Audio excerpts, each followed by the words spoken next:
안녕하세요. 오늘은 여러분께 한글의 자음으로 도시를 그리는 그림, 한글로 어반 스케치하는 것을 한번 보여드릴게요. 그러면서 글씨를 매력있게 잘 쓰는 제 노하우 하나를 소개해드릴까 하는데요. 제가 경험한 거니까 한번 들어보셔도 손해는 아닐 겁니다. 그리고 눈으로는 그림 그리는 과정을 즐겨주세요. 어렸을 적 제 글씨는 엉망이었습니다. 아니 사실 잘 썼는지 기억이 안 나요. 왜냐하면 글씨를 쓴 기억이 별로 없었으니까요. 지금이야 시대가 달라졌지만 그때는 그냥 놀았습니다. 시골은 더욱 그냥 놀았죠. 글쎄 그래서 연필 잡을 일이 별로 없었으니까 그냥 엉망이라고 한 겁니다. 그러다가 초등학교 6학년쯤엔 붓글씨를 배웠거든요.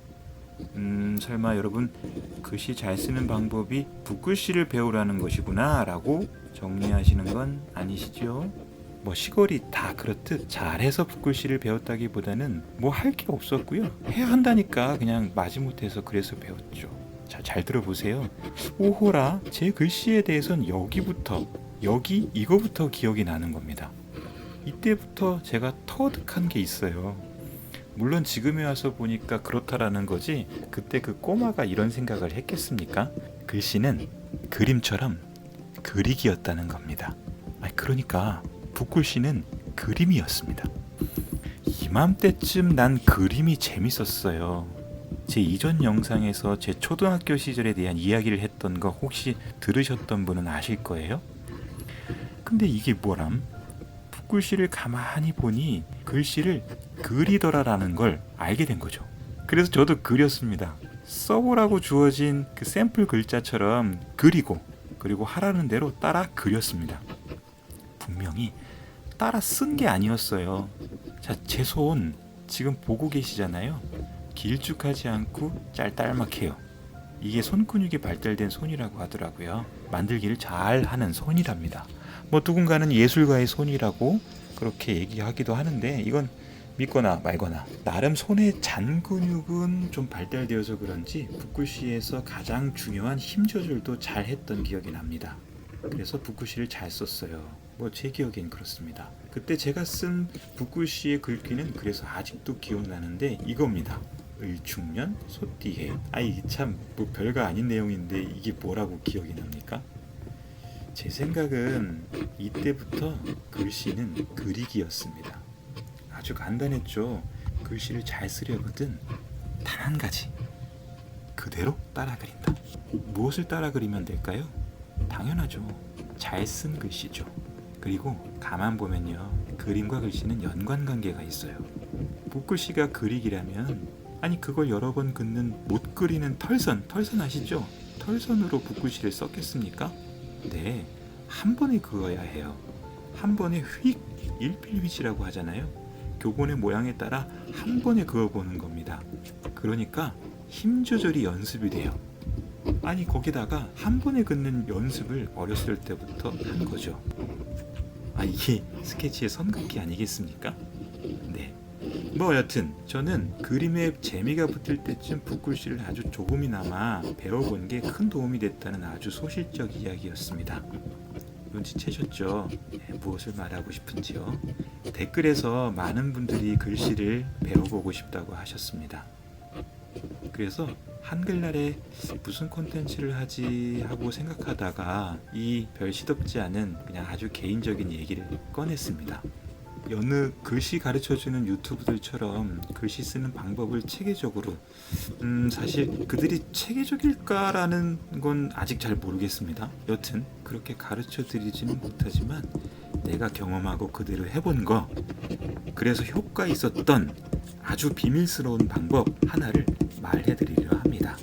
눈치채셨을 거예요. 쉿! 제가 터득한 건데요, 잘 그리는 사람 거를 그대로 따라 그리는 겁니다. 쓰는 게 아니에요. 그리는 겁니다. 처음엔 그려야 합니다. 당연하죠. 이 그리는 걸 반복하다 보면 내 손근육은 참 단순해요. 바뀌더라고요.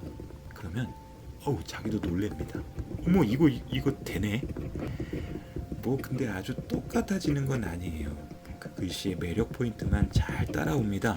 오히려 이게 더 좋죠. 그죠? 저는 제 글씨가 여러 번 바뀌었습니다. 어렸을 적 말고 성인 때도 2번이나 바뀌었는데요. 대학교 동아리 어떤 누나의 글씨체가 너무 이뻐서 그걸 따라했고요. 비슷했어요.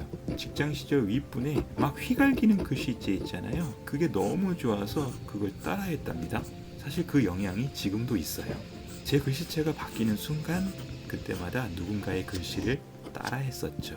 이야, 이 글씨라는 게 순간 안 될 것 같거든요. 몇십 년의 내 습관이거든요. 이게 비슷하게 따라하게 되더라고요. 그래서 글씨는 그리기입니다. 한글 자음으로 도시를 그려봅니다. 한글 자음과 모음은 참 조형성이 뛰어나요. 그것도 아주 미친 듯이 무조건 심플합니다. 어떻게 아냐고요, 이걸? 저는 단순해요. 맨날 하는 얘기 있잖아요. 투시가 아주 잘 반영되거든요. 어반 스케치에서 한글의 자음과 모음으로만 그려도 꽤나 도시 같죠. 보세요. 한글날이기도 하고 평소에 한글의 단순한 조형성에 늘 엄지를 지켜 세웠던 터라 이왕에 유튜브를 시작했으니 올해부터는 한글날은 좀 그걸 보여주고 싶었습니다. 자음과 모음으로 도시를 그리잖아요. 와,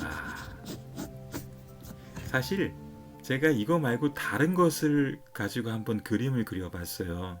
한글의 아름다운 문장, 한글의 아름다운 단어, 이것을 활용해서 제가 어반 스케치를 한번 그려보려고 했던 겁니다. 이거예요.